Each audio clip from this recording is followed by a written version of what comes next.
Today on Forbes, how Loop earplugs turned down the volume for Gen Z and dialed up massive revenue.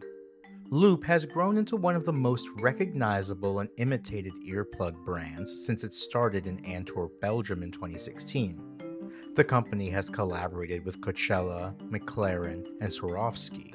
The idea began when childhood friends Martin Boduis and Dimitri O, who bonded over music festivals and motorcycles, found themselves dealing with tinnitus in their late 20s.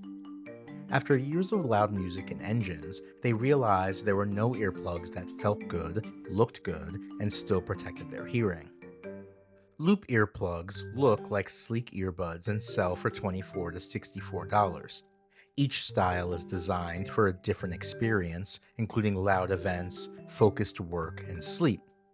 While initially popular with concert goers, Loop's recent success in English speaking markets stems from a 5-year-old pandemic era decision to reposition the brand from, quote, protecting your ears and style to, quote, your life, your volume, according to O. Previously, Loop was sold almost exclusively direct to consumer, but recently launched in 600 US Target stores after years of strong online strategy. The brand is slated to spend over $80 million on advertising in 2025, about 35% of the prior year's revenue. Despite the higher market spend, Loop remains profitable due to the low cost of manufacturing and shipping its earplugs. Loop targets noise-sensitive commuters and light sleepers with online ads. The 40-year-old founders intentionally focus on English-speaking markets, a strategy that has succeeded. In 2025, Coachella requested custom earplugs for the annual California Music Festival, and British F1 driver Lando Norris fronts ad campaigns.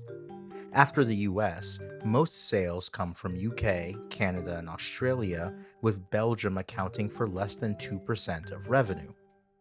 Growing up near Brussels, Boduis and O, who met at 13, later studied commercial and civil engineering, respectively. O started an energy company, while Boduis joined Microsoft. Their years of loud partying had led to hearing damage.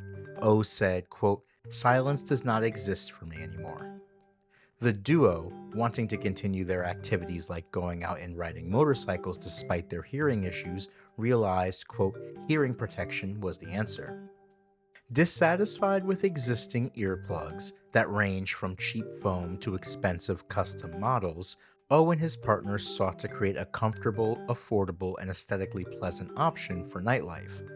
In 2015, they each invested about $40,000 using 3D printing and various filters to develop and test their sound and product. In 2015, they each invested about $40,000 using 3D printing and various filters to develop and test their sound dampening product. In 2016, they were accepted into a Brussels accelerator, quit their jobs, and spent the next 2 years refining the product. By mid-2018, they had raised around $60,000 from friends and family and sold 4,500 pairs by the end of that year. Many people doubted the idea, insisting earplugs were too dull to become a real business.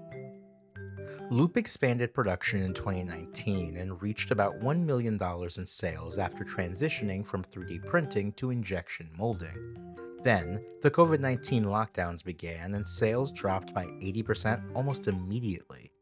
At the time, half of Loop's sales came from retail stores that suddenly shut down. The founders made two important decisions that changed the company's trajectory.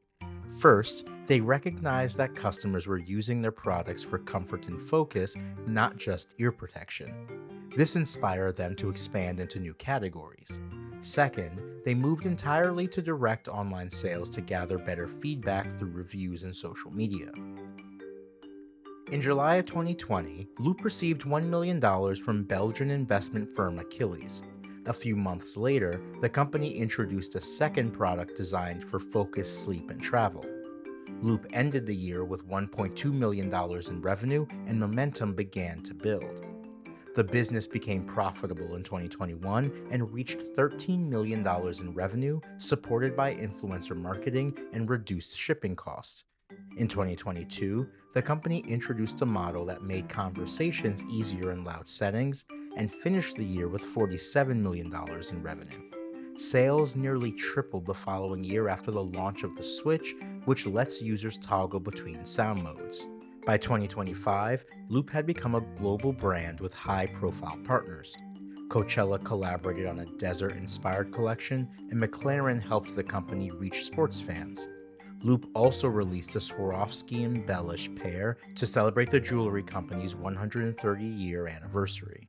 The founders each continue to hold 40% of the company. For full coverage, check out Simone Melvin's piece on forbes.com. This is John Palmer from Forbes. Thanks for tuning in.